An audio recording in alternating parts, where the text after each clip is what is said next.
Welcome back to BKR old age homes అమ్మ children's homes. మనం చేస్తున్న కార్యక్రమాల్లో భాగంగానే ఫుడ్ డిస్ట్రిబ్యూషన్ కూడా మీ అందరికీ తెలిసింది. అలాగే వేస్ట్గా ఎవరైనా సరే ఫుడ్ని పారేయకుండా మాకు అందజేస్తే ఇలాంటి వారికి ఎంతో మందికి ఆకలి తీర్చడానికి ముందున్నాము.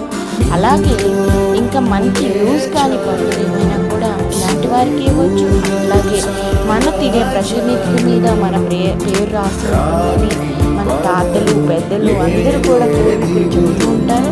అందులో భాగంగానే ఈరోజు మన బీకేఆర్ ఓల్డ్ ఏజ్ హోమ్స్ అమ్మ చిల్డ్రన్స్ హోమ్స్ నుంచి ఎంతమంది అమ్మాయిలకి ఆకలి తీర్చడానికి నేను సైతం సిద్ధంగా చెప్పడం కోసమే ఈ వీడియో మీ అందరికీ చూపిస్తున్నాం. అలాగే ఏది వేస్ట్ అవ్వకుండా మన వీడియోస్ చూసిన ప్రతి ఒక్కరు కూడా ఇలాంటి వారికి సహాయాన్ని అందిస్తారని మనసారా కోరుకుంటున్నాం. మాధవి అలాగే మన వీడియోస్ కనుక నచ్చినట్లయితే లైక్ చేయండి, షేర్ చేయండి, సబ్స్క్రైబ్